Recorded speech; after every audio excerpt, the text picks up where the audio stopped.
All right, let's do it. Yeah.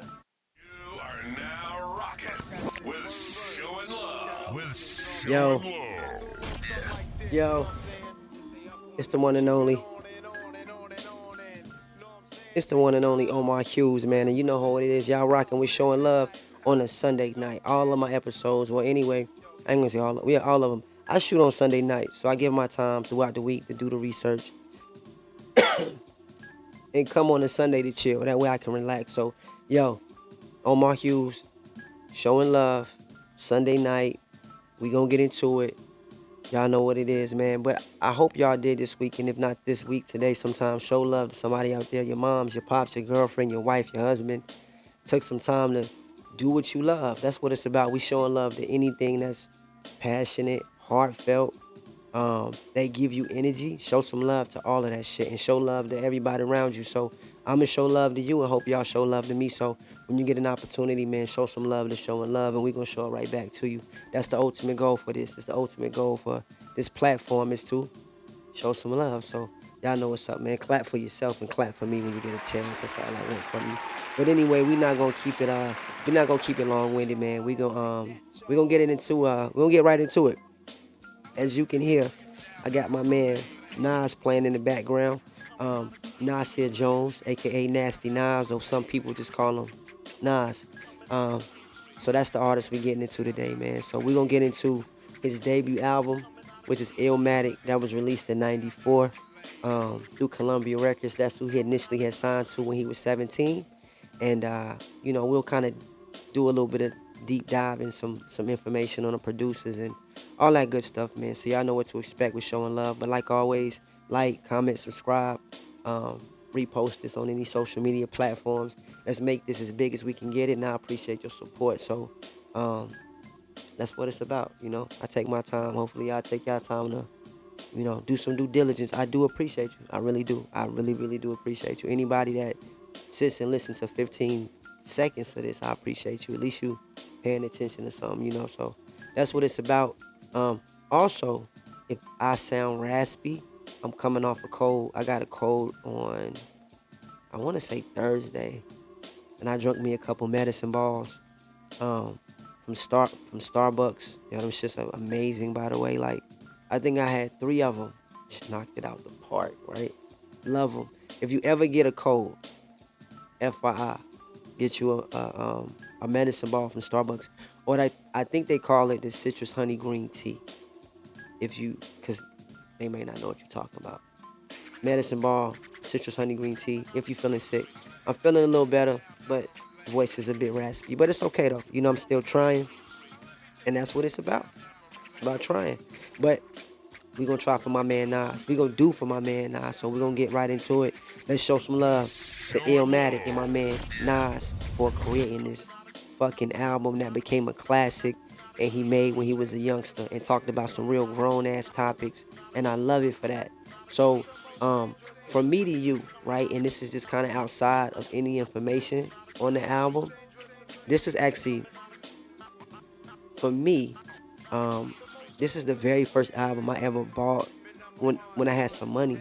So this album came out in '94, and I believe I purchased this album in maybe '98 when I had some money, like Christmas money or birthday money or something like that. Um, this is when I bought that album, so that's why it's so near and dear to me. That was a commercial. Anyway, yeah, this was the first album that I actually bought when I had some money as a young kid. I was 8, 9 years old, and the reason I had bought it was because I seen Belly. So I had seen Belly. I think Belly came out in '98. So I bought the album after seeing Nas because I was so influenced as a kid. Now, granted, if you ever seen Belly, you know for a fact that's not something the kids should be watching. It's extreme violence in that movie. It's sexuality in that movie. But who cares, right? It's a movie. It's influenced. It's influential. It's a great movie. If you've never seen Belly, go watch Belly. It's all the cast of like rappers and superstars. You got Nas, you got DMX, you got Method Man. You got a lot of people. I think AZ actually makes an appearance in the movie Belly. I want to say so. Coming out the barbershop after Nas got a haircut. And AZ was actually the only feature on this album too, which is crazy. Just thinking about that. So yeah, if you get a chance, go watch Belly, and kind of take some insight on on a good ass movie that you would enjoy watching if you've never seen it. If you've seen it, then you know what I'm talking about. But that was the movie that introduced me to Nas, and that was the movie that really made me a huge fan of Nas. He's my favorite rapper. Him and Rick Ross. But shout out to my man Ross. But we gonna weigh in on Nas today. He made me get into music. He made me wanted to be a rapper. He made me wanted to be cool. He's that guy. He's influential in regards to being a great rapper. He being an icon, still rapping at 50, winning Grammys, crossing over, being a big businessman. So shout out to my man Nas for just having one hell of a career and being such an influence on hip hop. So show some love to that for sure. I have to show some love to that. But let's rewind. So we'll take it back to the beginning with my man Nas. So we'll take it back to Illmatic, his debut album. So if you don't know who Nas is from New York. He reps Queensbridge, but he technically, what I had researched, he actually was born in Brooklyn. So he was born in Brooklyn. His birthday is September 14th, 1973. Crazy part is him and my mom have the same birthday. My mom's birthday was on Saturday, so RP to my mama. I mean, RP, damn. Happy birthday to my mom. Woo! I said that? God damn. I was thinking too fast. I apologize. Him and my mom have the same birthday, September 14th, 1973. She was born different year, but same day. So happy birthday to my mom. But anyway, he actually was born in Brooklyn and ended up moving to Queensbridge later on. And that's when he started rapping. He got his influence from Queensbridge. So throughout all of his albums, he always reps QB. He had a big ass QB chain back in the day. If you ever seen the video with him and Puffy, he had a red leather suit on with a big ass QB chain. And he wore it a bunch of time in the 90s. So I wish I can get that QB chain. Actually, I was influenced by that QB chain. But anyway, went from Brooklyn to Queens. Lived in Queensbridge housing projects. Ended up having a best friend called Will. Will gave him the nickname Kid Wave initially. Then Kid Wave turned from Nasty Nas, that turned into Nas. Unfortunately, his friend Will ended up, passing away before he can kind of get his record deal. But Will's always been a person that he reminds that he does it for. He talks about him in a bunch of albums. And Ill Will, I want to say he talked about him in It Was Written and I Am and Nostradamus. He always shouted him out. So, Will was one of those guys that really pushed him to be an artist. So shout out to Ill Will and shout out to Queensbridge for molding a great fucking artist and a great fucking person. FYI. Fast forward from, basically being around that environment, he was able to get in contact with a guy by the name of MC Serch, who was actually part of Third Base, that put him on a song called Live at the Barbecue. And Nas just killed that shit. I think you can go see the actual performance on YouTube. So just like type in Live at the Barbecue with MC Serch and Nas, and then of course you'll be able to see it. So that was the song that was able to get him some exposure, and of course ultimately get him a record deal with Columbia Records at the age of 17. So that's what the crazy thing about all of this is. Like, he's so young, talking about the things he was talking about. Now, take into consideration, he is from New York. It's a different lifestyle. It's a different pace of living compared to the South in the West Coast. So maybe that was the reason why he was able to talk about the topics that he was. But ultimately, being so young, making a classic album unknowingly is great, right? It's great. So, like I stated, man, 17 years old, and he was dropping this classic called Illmatic. So it was released April 19th, 1994, under Columbia Records. So, of course, the guy that ended up finding him, MC Serch, actually ended up managing him. So MC Serch was he was the brains of the operation, really, for Illmatic in regards to production, being able to scheme up certain things and using his resources to the best of his ability to put Nas in the best position to make a really good album. And he did a fucking fantastic job. And I'm pretty sure he knew he did a fantastic job, but I want to give him some love. and show him some love for, you know, just being part of something great and fantastic and giving a young kid an opportunity. So shout out to my man MC Serch for that. So the majority of the album was recorded between 92 and 93 at Chung King Studios and D&D Recordings, Battery Studios, and Unique Recordings in New York City. So he was able to go between multiple studios and still get the job done.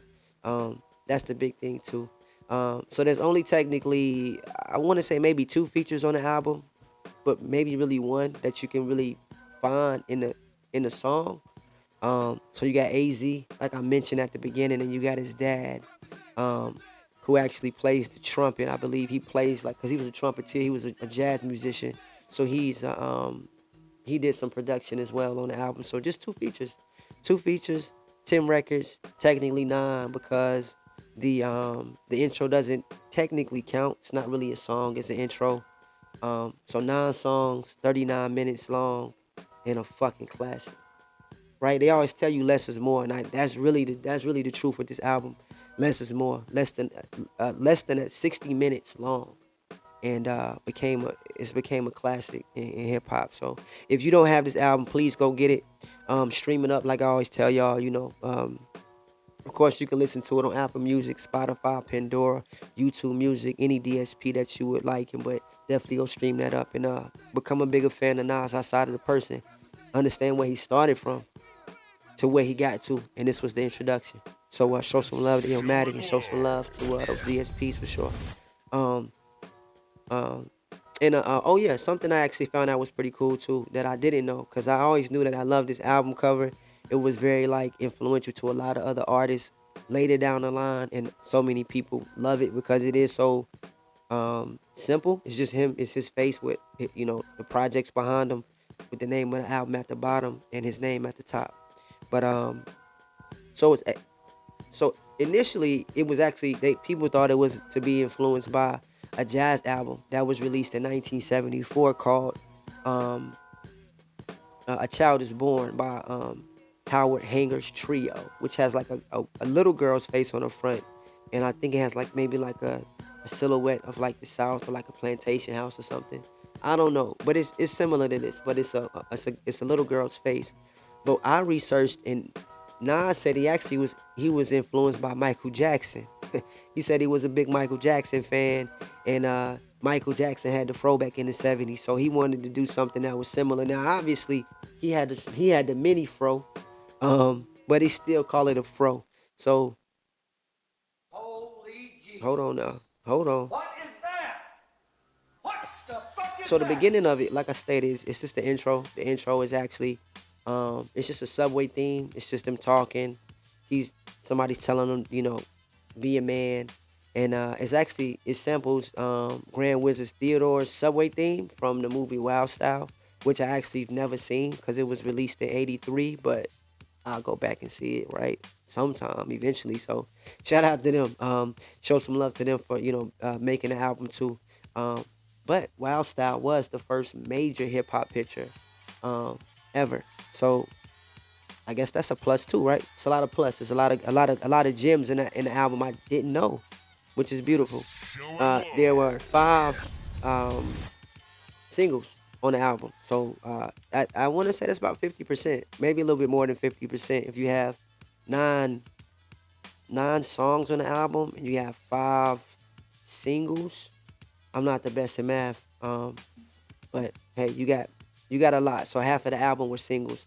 Those singles were Halftime, which says it was released October 1992, way before the album actually came out. I want to say it was actually part of a movie, but don't quote me on that. I may be wrong. I'm gonna have to go back and find it out. I think I notated it, but we'll talk about it. Anyway, Halftime was one of them. It Ain't Hard to Tell was another one that was released in '94, January 18th to be exact. Then you had Life's a Bitch, you had The World Is Yours, and then you had One Love, which Q-Tip was on, which was released October 25th, 1994, a little bit after the debut was released. The thing about those 5 singles, none of them had like chartable success. So, you know, like if you're a musician or you're a rapper or whatever you do, whatever type of music that you get into, I guess you're defined by how much you can chart. Like you said, well, I charted, I was #1 on the Billboard, I was #1 on this, I was #1 on that. I guess since it was so youthful, it was more like very gritty. It didn't really hit the charts initially, but it's okay. A lot of times it takes time, for stuff but for the best things to come out of the oven, they take time. You might have to bake them for a couple hours. And obviously that was the case with this. So nah, it didn't get immediate success, but later down the line, it became a fucking classic. So it's okay. It's okay. No worries about that. It's okay. In 1996, the album was actually certified gold. So it had finally sold 500,000 units. 2 years later, and then of course in 2001, it earned platinum certification. So I love the platinum. Anytime an album go platinum, I'm like, oh, you done made it. So it finally hit 1 million sales in 2001. So what's that? That's a long time, man. 94 to 2001. I want to say that's 7 years. Took 7 years for it to grow that big, but it finally hit 1 million. So let's show some love to that million. And of course, as of February 6, 2019, it has sold 2 million copies in the United States, and that's not even including worldwide. So very low production, but in regards to the cult following, high production. That's all it's about. So show some love to Illmatic and my man Nas for that. And of course, in 2020, the album was ranked by Rolling Stone as the number 44 best album out of the 500 greatest albums of all time. So I say it take time for things to heat up in the oven. Shout out to Nas for that. In the following year, which was 2021, it finally hit the Library of Congress for preservation at the National Recording Registry for it to be culturally, historical, and aesthetically significant. So once again, classic. I listened to it this week, I want to say maybe 3 or 4 times. And easy to listen to. Ride in music, sequence flows, everything's good. My favorite track off the album is Life's a Bitch and One Love. And One Love because it's a story. It's a story about, him telling you the people that he talking to, his environment, and showing love to those individuals. Like a guy, he's writing a letter to somebody in prison, and he's telling them what's going on. And he's basically saying, one love, I still love you. I want to give you a heads up about what's going on outside and keep you up to date. So you're 17 writing a song like that? Shit. I don't even know I couldn't even be thinking that type of shit at 17, let alone write a whole song about it front to back for it to make sense. So show some love to my man Nas, man. One love to my man Nas, man. One love to showing love. When you get an opportunity, show some love. You know what's going on, man. That's gonna wrap it up for me, man. Get an opportunity, just go listen to the album, understand why it's great. I try to buy as many vinyls as I can of as many records as I can. My brother actually got me this one, I want to say 2 years ago for Christmas, because it was a more thoughtful gift. Like I stated, it was my very first album I ever bought, So he wanted this to show love, and I'm a type of guy, you don't have to give me the biggest gift, but it's the thought behind it. Like, you take your time to say, hey, he likes that. That's a story. That's part of who he is.